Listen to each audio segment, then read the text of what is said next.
우리 좌우에 있는 분들과 우리 같이 인사하도록 하겠습니다. 축복합니다. 사랑합니다. 감사합니다. 예, 제가 사무실에 있는데 어떤 분인지 모르겠어요. 그런데 교회에 딱 들어오시면서 축복합니다. 사랑합니다. 감사합니다. 예, 그 소리가 이거는 꾀꼬리다. 예, 저는 누군지 모릅니다. 예, 그렇지만 이 자리에 꾀꼬리가 계세요. 근데 그 이야기를 들으면서 정말 우리가 해야 되는 것은 축복하고 사랑하고 감사하는 말을 해야 되는데 얼마만큼 하고 있는지를 좀 생각을 해봤습니다. 그런 의미에서 한 번만 다시 해볼까요? 축복합니다. 사랑합니다. 감사합니다.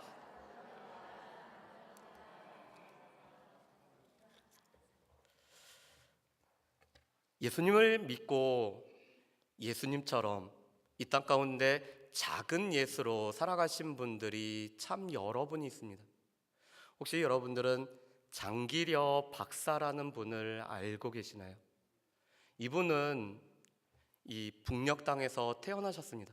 그리고 김일성 대학에서 의과대학을 졸업하셨고요. 또한 김일성 대학에서 이 교수로서 봉사를 하셨던 분이었습니다. 아마 북한에 있어서 이 의술로서는 최고로 꼽는 분이 이 장기려 박사였어요. 그런데 이분이 신앙 때문에 이 남하를 하셨습니다. 그것도 가족들을 남겨놓은 채, 제가 알기로는 아드님 한 분하고만 이렇게 홀로 내려오셨어요. 그런데 이분은 늘 어떤 일을 했었냐면은 의사를 한 번도 못 만나고 돌아가시는 분들이 있기 때문에 그들에게 든든한 바위처럼 지탱해 주고자 하는 그런 마음으로 의사가 되셨습니다. 그리고 이분의 모토가 있었어요. 실력이 있어야 된다.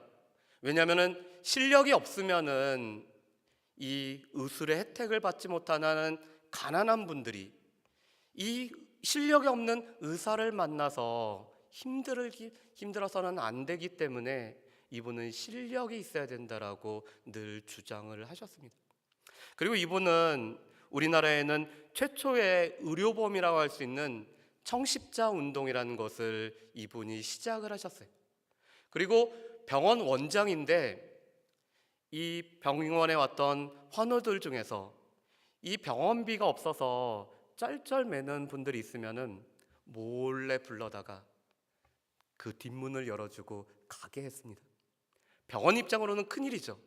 원장님이 병원비를 신경 쓰고 병원이 운영되게 해야 되는데 이 병원비가 없는 분들에게는 몰래 뒷문을 열어서 보내는 분이 있었습니다.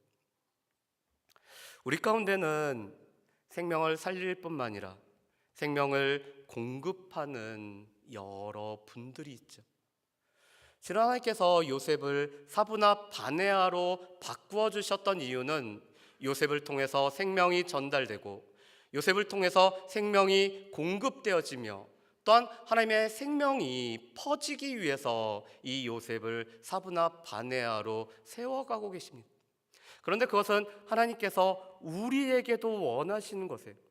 우리가 생명 자체는 아니고 우리가 생명은 아니지만 우리를 통해서 생명이 전달되고 이 생명이 공급되어지기를 하나님은 원하고 계십니다.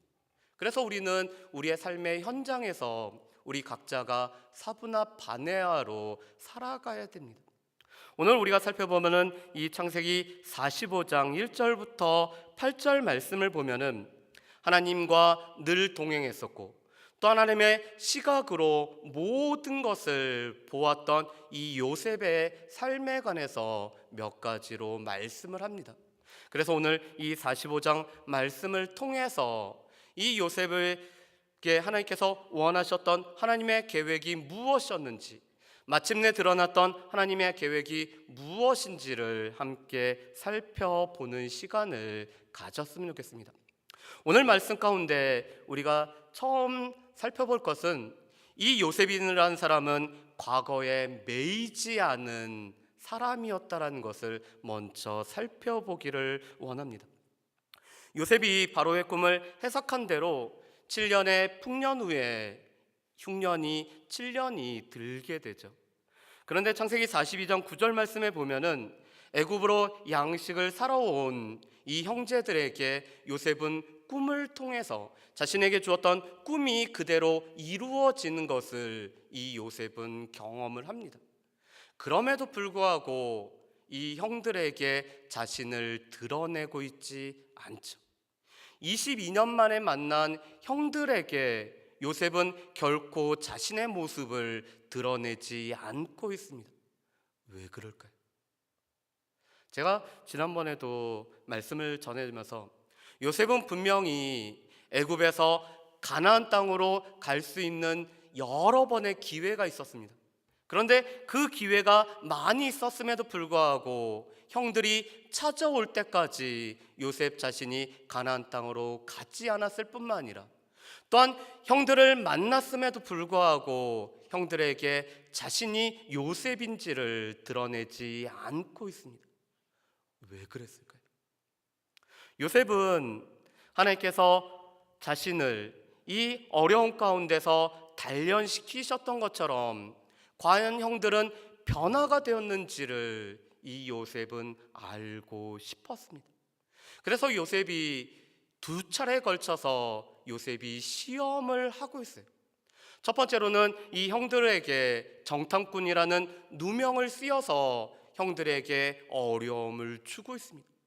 두 번째로는 이 자신의 은잔을 베냐민의 자루 속에 넣어둠으로 말미암아 과연 형들이 바뀌었는지를 알고 싶어하는 것이 요셉의 마음이었어요.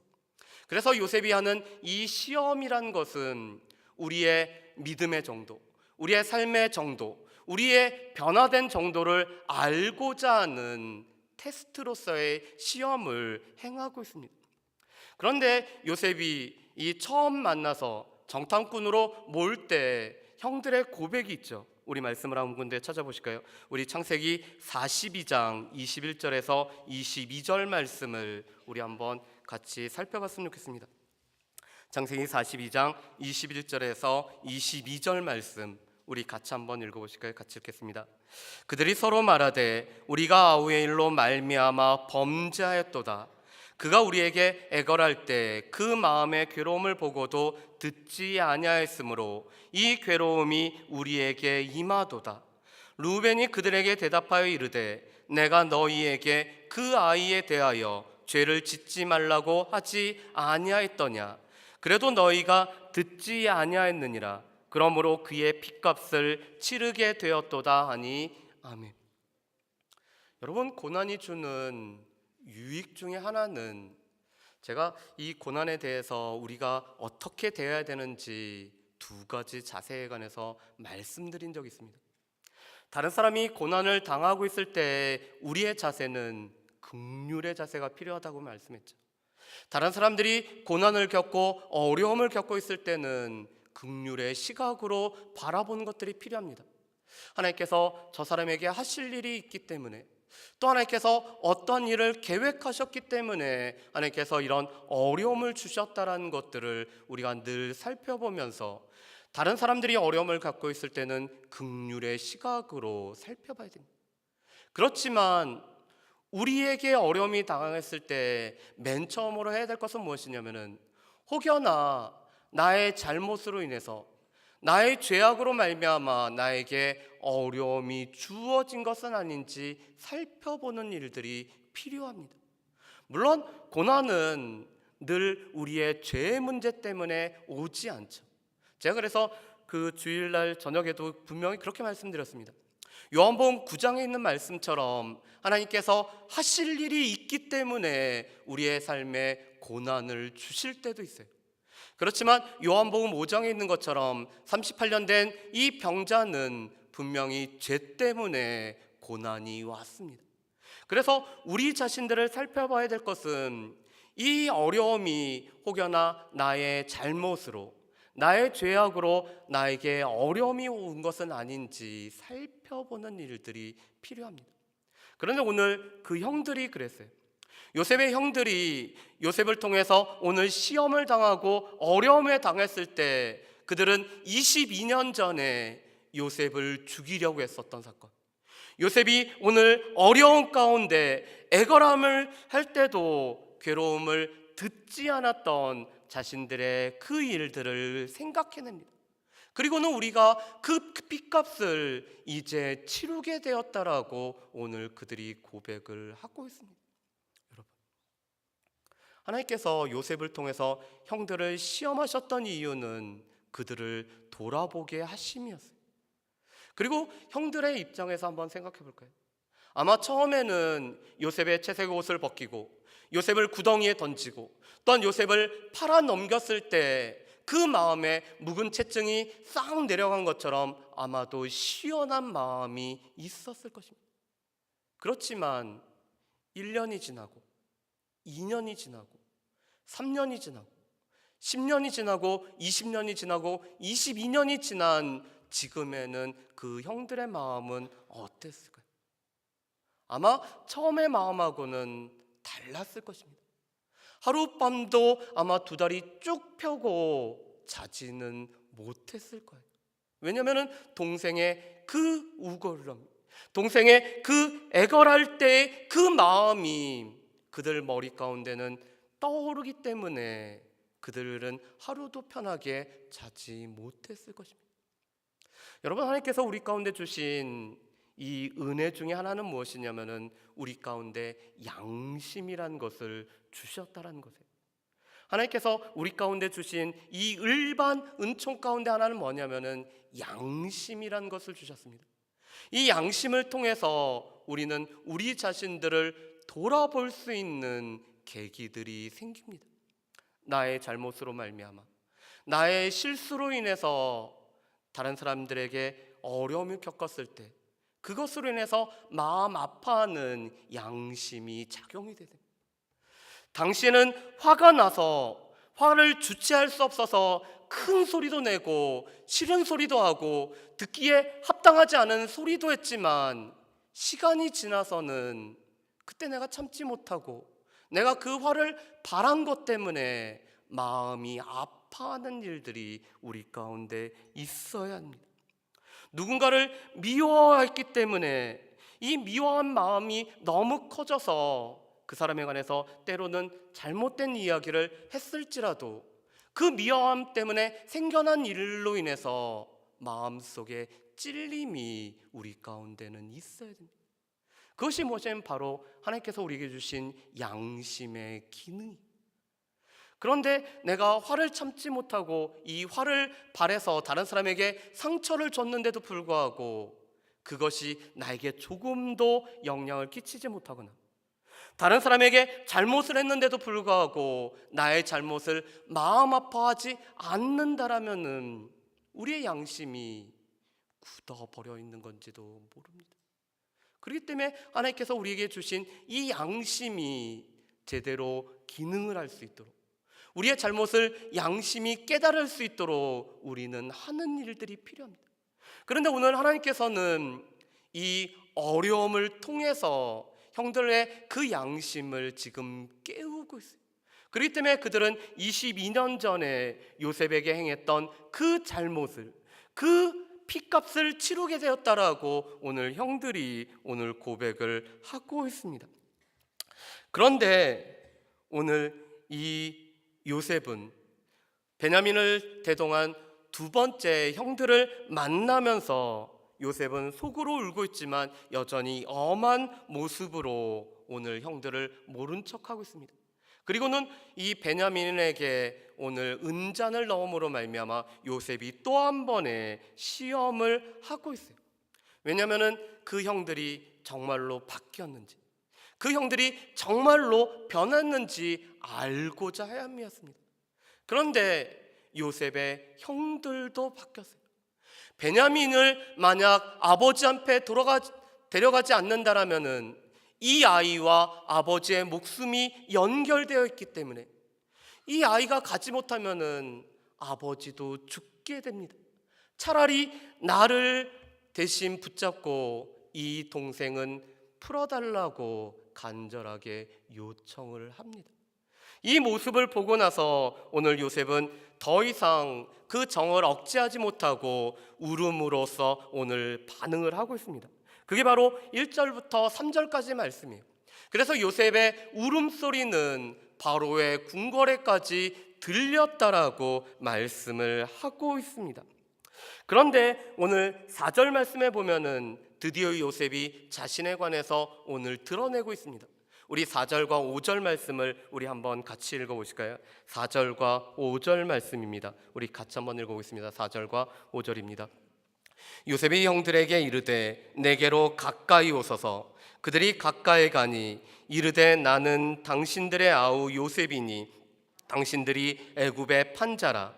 당신들이 나를 이곳에 팔았다고 해서 근심하지 마소서, 한탄하지 마소서. 하나님이 생명을 구원하시려고 나를 당신들보다 먼저 보내셨나이다. 아멘. 오늘 4절 말씀에 보면은 요셉이 이렇게 이야기하죠. 나는 당신들의 아우 요셉입니다라고 오늘 드러내고 있어요. 그런데 요셉은 한 가지를 덧붙이고 있습니다. 당신들이 애굽의 판사라. 당신들의 과거에 나를 죽이려고 또한 나를 팔려고 나를 이 애굽에 보냈던 당신들의 동생인 요셉입니다라고 오늘 밝히고 있습니다. 그런데 5절 말씀에 보면은 이렇게 밝힌 요셉이 형들을 위로하고 또한 형들의 마음을 감싸 안아주고 있습니다. 그리고 오늘 요셉이 뭐라고 하죠? 당신들이 팔기는 팔았지만 나를 이 땅 애굽에 보내신 분은 하나님이셨다라고 요셉이 고백을 하고 있습니다. 그런데 왜 하나님이 나를 이 땅에 보내셨냐면은 하나님이 생명을 구원하시기 위해서 나를 당신들보다 앞서 이 애굽 땅에 보냈다라고 요셉이 고백을 하고 있습니다. 오늘 이 요셉은 과거에 매이지 않은 사람이었습니다. 만약에 이 요셉이 과거에 매인 사람이었다면 어떤 일이 요셉의 삶에 있었을까요? 우리가 삶에 있어서 만약이라는 것을 우리가 할 수는 없지만 만약에 이 요셉이란 사람이 과거에 매인 사람이었다면 어떻게 됐을까요? 아마 이 요셉은 자기가 이 꿈 이야기한 것을 형들에게 이야기한 것을 계속 후회하면서 한탄하면서 이 요셉은 지냈을지도 모릅니다. 내가 그때 꿈 이야기를 하지만 않았어도, 내가 꿈 이야기를 하지 않았었다라면은 나는 이런 일이 생기지 않았을 텐데 하면서 계속적으로 이 한탄을 하고 살았을 것입니다. 어떻게 보면은 이 요셉은 이런 생각을 가졌을 거예요. 내가 그때 그러지 않았다라면서 자책을 하고 자신의 이 어려움 때문에 자괴감에 빠져서 이 요셉은 어떻게 지낼지를 몰랐을 것입니다. 이 요셉이 형들의 탓을 하면은 어떻게 됐을까요? 아마 이 요셉은 형들에게 복수하기 위해서, 형들을 저주하면서 복수하기 위해서 이 13년의 시간을, 아니 22년의 시간을 칼을 갈면서 요셉은 살아갔을지도 모릅니다. 요셉이 잊혀짐의 고통을 당했을 때 요셉이 그 잊혀짐에 매여 있었다라면은 이 요셉은 원망과 불평 가운데 살아가는 것이 요셉의 모습이었을 거예요. 그래서 아마 이 요셉은 자신에게 주어진 삶을 성실하게 살기보다는 많은 사람들에게 원망과 불평과 책임과 자기 한탄으로 말미암아 주변에 있는 사람들을 무척이나 힘들게 하는 사람으로 살아갔을 것입니다. 그런데 여러분, 우리가 기억해둬야 될 것이 있습니다. 웨인 다이어라는 자기개발에 관련된 작가가 이런 얘기를 했어요. 우리의 인생에 일생을 통해서 도움이 안 되는 두 가지의 감정이 있다고 얘기합니다. 첫 번째는 이미 일어난 일에 대한 자책감과 아직 일어나지 않은 일에 대한 섣부른 걱정이 우리의 일생에 조금도 도움이 주지 않는 두 가지의 감정이라고 말씀하세요. 뭐라고요? 과거에 일어난 일에 대한 자책한 것은 우리에게 도움이 안 되고요, 앞으로 일어나지 않을 일들에 대해서 걱정과 염려를 하는 것은 우리의 일생에 도움이 안 된다고 합니다. 왜 그렇죠? 우리가 아무리 자책을 한다고 해서 과거가 바뀌어지지 않기 때문에 그래요.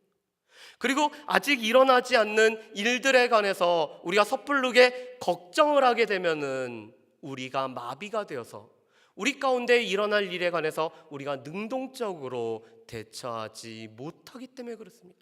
그리고 우리가 아무리 염려를 하고 근심을 하고 걱정을 한다고 해서 미래의 일은 변화되지 않기 때문에 그래요. 그런데 오늘 요셉이 그랬습니다. 이 요셉은 과거에 매이지 않는 사람이었어요.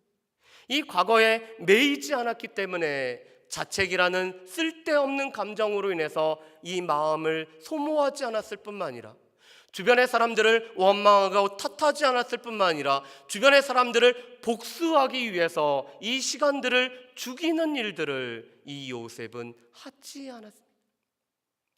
이 노만 라이트라는 사람이 당신의 과거와 화해하라는 이 기독교 상담에 관련된 책을 썼습니다. 그런데 이 책에 보면은 성인 아이라는 사람들이 나와요. 몸은 다 커서 성인이지만 그 성인 안에는 어린아이가 여전히 있기 때문에 이 어린아이로 말미암아 어려움과 고통 가운데 있는 사람들을 보고 이 성인 아이라고 얘기합니다. 그런데 이 성인 아이가 되는 가장 대표적인 케이스가 이런 케이스예요. 집안에서 자랄 때 부모로부터 충분한 사랑과 또한 이 자아 존중감을 키우지 못하기 때문에 부모로부터 충분한 사랑을 받지 못하기 때문에 어렸을 때부터 쓴뿌리가 난 사람은 이 몸이 커서도 그 성인이 돼서도 그 안에는 어린아이가 여전히 존재하는 사람들이 많다라고 합니다. 그래서 이 성인 아이들은 똑같은 일을 경험하더라도 다르게 받아들이고 다르게 해석을 해요. 많은 사람들은 이것을 A라고 보고 있는데도 불구하고 혼자만 A라고 생각하지 않고 A-로 생각하는 사람들이 이 성인 아이들입니다. 여전히 미성숙한 채 자기 감정에 빠져서 늘 다른 사람들, 주변에 있는 사람들을 힘들게 하는 사람들이 바로 이 성인 아이들. 그런데 이 성인 아이들은 문제는 과거에 매여 있는 사람들입니다. 과거에 계속적으로 매여 있어서 이 과거에 그 쓴뿌리를 하나님으로부터 해결받지 못해서 이 쓴뿌리에 계속적으로 발목을 잡힌 채 살아가고 있는 사람들이 바로 이 성인 아이들이 참 많습니다. 그런데 요셉은 그런 사람이 아니었어요. 과거에 매이지 않는, 과거로부터 너무나 자유롭게 살아갔던 사람이 요셉이었습니다. 그렇다면 도대체 왜 요셉은 이 과거에 매이지 않는 삶을 살아갔을까요? 그 이유는 요셉은 늘 하나님이 함께 하심을 이 요셉이 알고 있었기 때문에 그렇습니다. 그래서 우리가 창세기 39장에서도 볼 수 있는 것처럼 이 요셉의 큰 특징 세 가지가 나옵니다. 하나님께서 함께 하셨기 때문에 요셉은 형통한 자가 되었고 하나님의 은혜를 누릴 뿐만 아니라 하나님의 은혜를 나누어 주는 사람이 요셉이었어요. 하나님과 함께 하심, 함께 하시는 그 하나님으로 인해서 늘 형통한 삶을 살아갔던 것이 바로 이 요셉이었습니다. 그리고 두 번째로는 이 요셉이 과거에 매이지 않았었던 것은 이 땅의 삶을 하나님의 시각으로 볼 줄 아는 사람이 바로 이 요셉이었습니다. 그래서 우리가 두 번째 살펴볼 것은 지금 요셉으로 하여금 이곳에 보내신 분은 다름 아닌 하나님이었다라는 사실을 우리가 한번 살펴보기를 원합니다. 오늘 요셉은 5절 말씀 그리고 7절과 8절 말씀에 보면은 자신이 왜 애굽 땅에 와야 됐는지를, 애굽 땅에 왜 살아야 됐는지를 이 요셉은 분명히 알고 있었습니다. 우리 말씀을 한번 보실까요? 우리 5절 말씀을 한 번 더 읽어보겠습니다. 5절 말씀은 정말 중요한 말씀입니다. 여러분들이 5절 말씀과 7절과 8절 말씀은 여러분들이 꼭 마음속에 담아두셔야 될 말씀입니다. 우리 5절 말씀을 우리 같이 한번 읽어보실까요? 당신들이 나를 이곳에 팔았다고 해서 근심하지 마소서, 한탄하지 마소서. 하나님이 생명을 구원하시려고 나를 당신들보다 먼저 보내셨나이다. 아멘. 오늘 하나님께서 생명을 구원하기 위해서 당신들보다 나를 먼저 이곳에 보내신 분은 하나님이셨다라고 요셉이 고백을 하고 있습니다. 우리 7절과 8절 말씀도 우리 같이 한번 읽어보실까요? 7절과 8절 말씀입니다. 같이 읽겠습니다. 하나님이 큰 구원으로 당신들의 생명을 보존하고 당신들의 후손을 세상에 두시려고 나를 당신들보다 먼저 보내셨나니 그런즉 나를 이리로 보낸 이는 당신들이 아니요 하나님이시라. 하나님이 나를 바로에게 아버지로 삼으시고 그 온 집의 주로 삼으시며 애굽 온 땅의 통치자로 삼으셨나이다. 아멘. 오늘 요셉은 두 가지를 얘기하고 있어요. 4절 말씀에 보면은 분명히 이렇게 얘기합니다. 나는 요셉인데 당신들이 애굽의 판자라고 이야기를 하고 있어요. 오늘 그들과 오늘 요셉이 가지고 있었던 그 비밀, 또한 그 형들이 범했던 죄에 관해서 오늘 분명히 지적을 합니다. 그렇지만 5절과 7절과 8절 말씀에 보면은 요셉은 형들에 의해서 이 애굽 땅에 왔지만 나로 하여금 궁극적으로 이 애굽 땅으로 오게 하시고 나로 하여금 이 애굽 땅에서 살게 하신 분은 하나님이셨음을 요셉은 알고 있었을 뿐만 아니라 그 하나님을 고백을 하고 있습니다. 왜 그럴까요?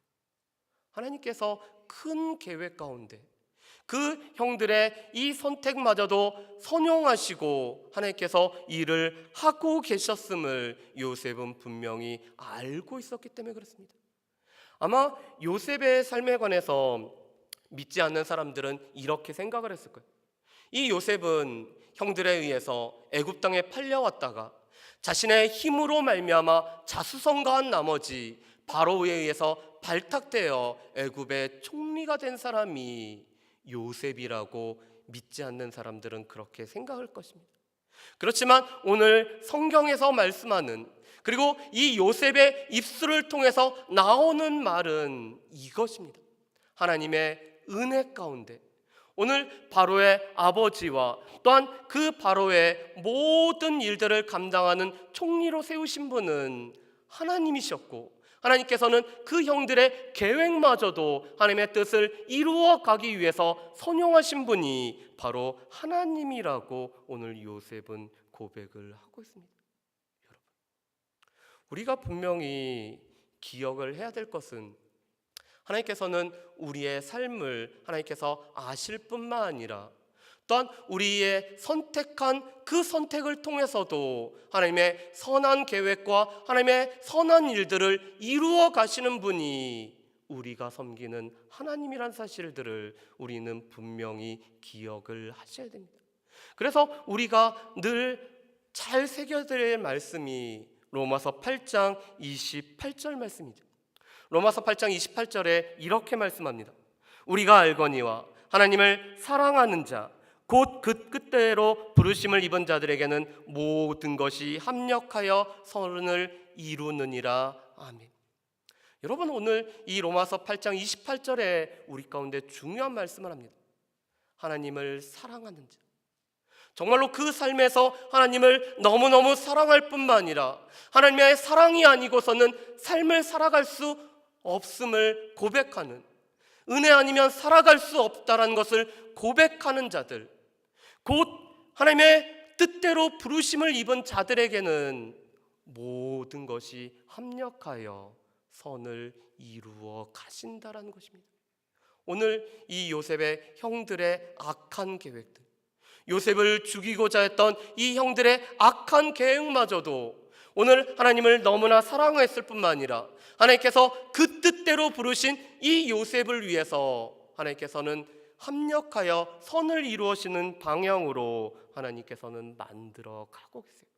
하나님께서는 고난을 통해서 요셉을 요셉답게 만들어 가지고 하나님께서는 이 고난을 통해서 요셉을 단련시켰을 뿐만 아니라 오늘 하나님께서는 이 요셉이 겪었던 모든 고난을 선으로 합력하여서 바꾸어 가지고 계시는 분이 바로 이 하나님이셨습니다. 그리고 하나님께서 이렇게 요셉에게 합력하여 선을 이루신 이유는 요셉과 요셉의 가족뿐만 아니라 온 세상을 구하기 위해서, 온 세상의 생명을 구원하기 위한 하나님의 놀라운 계획을 이루어가기 위해서 하나님께서는 요셉에게 모든 것을 합력하여 선을 이루어 가심을 보게 됩니다. 여러분, 그런데 중요한 것은 이것은 요셉뿐만 아니라 우리에게도 해당된다는 것이에요. 여러분이 하나님을 사랑하십니까? 제가 정말 중요한 걸 여쭤보고 있거든요. 여러분들은 하나님을 사랑하십니까? 하나님이 아니고서는 내가 살아갈 수가 없음을 고백하며 하나님의 은혜 때문에 살아간다는 것을 여러분들이 늘 고백을 하고 계십니까?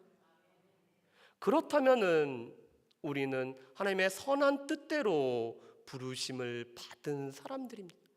그렇다면은 하나님을 사랑하고 그 뜻대로 부르심을 입은 우리들에게도 하나님께서는 모든 것을 합력하여 선을 이루어 가시는 분이 우리가 믿고 섬기는 하나님이심을 우리는 분명코 기억하는 저와 여러분들 되시기를 주의 이름으로 축복합니다.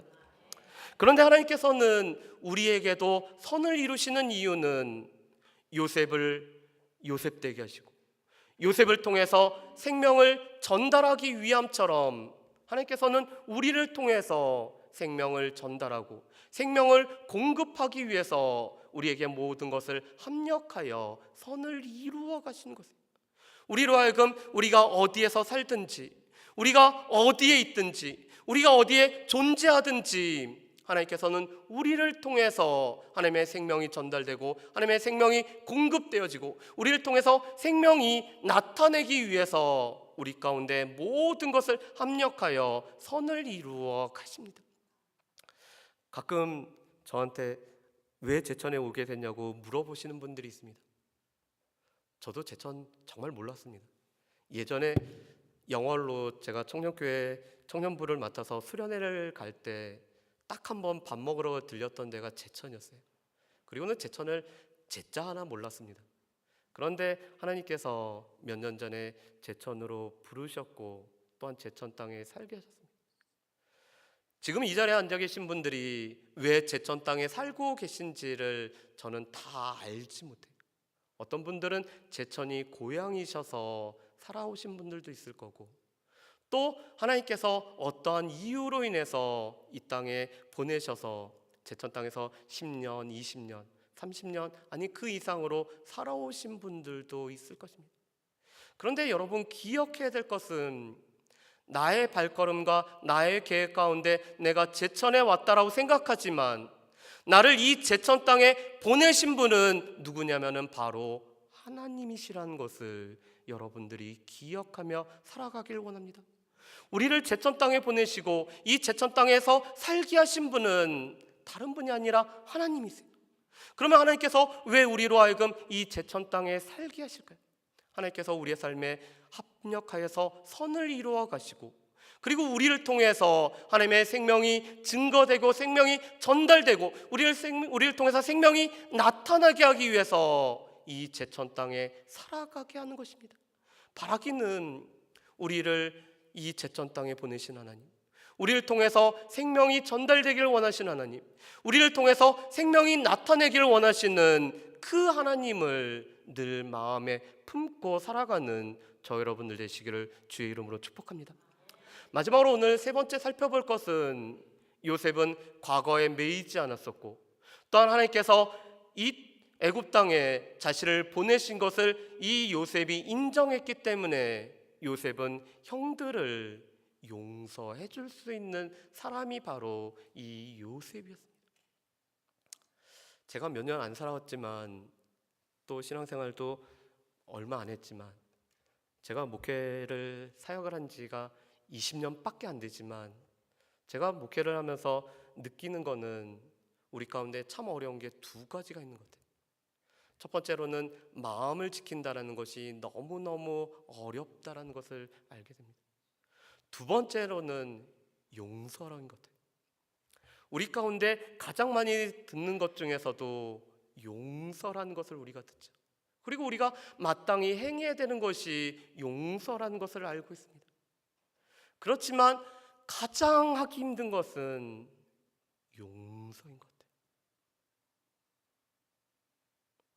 오늘 말씀에 보면은 요셉은 형들에게 하나님께서 자신을 이 땅에 보내신 것이 하나님이었음을 고백하고 나서 오늘 요셉이 하는 것은 형들을 용서를 해주고 있습니다. 우리 말씀을 한번 보실까요? 우리 45장 14절과 15절 말씀을 우리 같이 한번 읽어봤으면 좋겠습니다. 14절과 15절 말씀입니다. 같이 읽어보실까요? 자기 아우 베냐민의 목을 안고 우니 베냐민도 요셉의 목을 안고 우니라. 요셉이 또 형들과 입맞춤에 안고 우니 형들이 그제서야 요셉과 말하니라. 아멘. 요셉은 형들을 만날 때마다 늘 울고 있습니다. 첫 번째 만남에서도 울고 있고요, 두 번째 만남에서도 울고 있고요, 또 정에 이기지 못해서 요셉은 울고 있습니다. 그리고는 오늘 동생 베냐민과 목을 안고 울면서 그 동생을 오늘 너무나 사랑하고 있는 모습을 보이고 있습니다. 그러면서 오늘 15절 말씀에 보면 이렇게 됐습니다. 요셉이 또 형들과 입 맞추고 안고 우니 형들이 그제서야 입을 열고 요셉과 말하더라. 오늘 이 요셉이 형들을 먼저 안고 오늘 울고 있습니다. 오늘 형들은 요셉이라는 이름이 드러나고 자신들이 팔았던 요셉이 총리가 되었다라는 사실 때문에 그들은 깜짝 놀라죠. 아니, 아마 마음속에 이렇게 생각했을지도 모릅니다. 아, 우리는 이제 끝났다. 요셉이 22년 전에 우리가 행했던 그 악을 갚은다면, 우리가 요셉의 핏값을 받게 된다면 우리의 삶은 이제 다 끝났구나, 그런 생각을 했을 것입니다. 그렇기 때문에 요셉이 계속적으로 이야기하더라도 오늘 형들은 입을 조금도 열지 못하고 말을 하지 못하고 있습니다. 그런데 오늘 요셉이 울고 그 형들의 목을 안고 울기 때문에 그제서야 요셉의 형들이 이 이야기를 하고 있습니다. 그런데 안타깝게도 오늘 요셉은 형들의 변화된 모습을 보고 형들을 용서해 주는데도 불구하고 형들은 요셉의 용서를 그대로 받아들이지 못합니다. 그래서 창세기 50장 말씀에 보면은 야곱이 죽었을 때 오늘 형들이 요셉을 찾아와서 아버지가 유언으로 너는 형들을 용서해달라고 했다라는 그런 이야기를 꺼내고 있습니다. 그랬을 때 요셉의 마음이 얼마나 무너졌을까요? 그런데 요셉은 그런 형들의 마음까지도, 그런 형들의 모습까지도 용서를 해주고 있습니다. 우리 말씀을 한 군데를 더 찾아보실까요? 우리 창세기 50장 우리 19절부터 21절 말씀을 우리 같이 한번 봤으면 좋겠습니다. 창세기 50장 19절부터 21절 말씀까지입니다. 우리 같이 한번 읽어보실까요? 같이 읽겠습니다. 요셉이 그들에게 이르되 두려워하지 마소서, 내가 하나님을 대신하리이까. 당신들은 나를 해하려 했으나 하나님은 그것을 선으로 바꾸사 오늘과 같이 많은 백성의 생명을 구원하게 하려 하셨나니 당신들은 두려워하지 마소서, 내가 당신들과 당신들의 자녀를 기르리다 하고 그들을 간곡한 말로 위로하였더라. 아멘. 오늘 19절에서 이렇게 얘기하죠. 내가 하나님을 대신하겠습니까? 나를 이곳에 보내신 분은 하나님이셨는데 오늘 하나님께서 요셉을 이 애굽 땅으로 보내셨다라는 이 생각을 요셉은 계속 갖고 있는 거예요. 그렇기 때문에 나를 이 땅에 보내신 분은 하나님이시기 때문에 내가 하나님을 대신할 수 없습니다. 그뿐만 아니라 내가 당신들과 당신들의 자녀 또한 내가 기르겠습니다라고 오늘 간곡한 말로 위로하고 있는 것을 보게 됩니다. 오늘 요셉은 형들을 정말로 용서했고 이 형들을 정말로 감싸 안았을 뿐만 아니라 오늘 형들의 그 불안한 마음까지도 감싸 안으면서 오늘 이들을 품어주고 있는 것이 요셉의 모습입니다. 왜 그랬을까요? 베드로는 예수님한테 물어보죠. 우리가 7번 정도 용서하면 되겠습니까? 예수님은 뭐라고 하시죠? 70번씩 7번이라도, 그렇다면 490번을 채워서 용서하라는 뜻인가요? 끝까지 계속해서 용서를 해주라는 말씀이시죠. 그런데 왜 우리가 그렇게 용서를 해야 될까요? 에베소서 4장 32절 말씀을 보면 이렇게 되어 있습니다. 하나님이 그리스도 안에서 너희를 용서함과 같이. 골로새서 3장 13절에서는 이렇게 말씀하시죠. 주께서 너희를 용서하신 것 같이. 우리가 예수 그리스도의 그 용서를 우리가 받았기 때문에, 우리가 주님 앞에서 우리가 용서를 받고서도 우리가 매번 살아가면서도 예수 그리스도의 마음에 합하지 못하게 살아갔고, 여전히 주의 마음을 아프게 하며 살아갔었고, 여전히 우리의 모습 때문에 예수 그리스도를 힘들게 살아가게 했는데도 불구하고 그 예수 그리스도께서는 우리를 놓지 않으시고 끝까지 우리를 용서해 주셨기 때문에, 우리가 그 그리스도의 용서를 경험했기 때문에 우리 또한 용서해야 되는 것이 마땅하다라고 말씀을 합니다.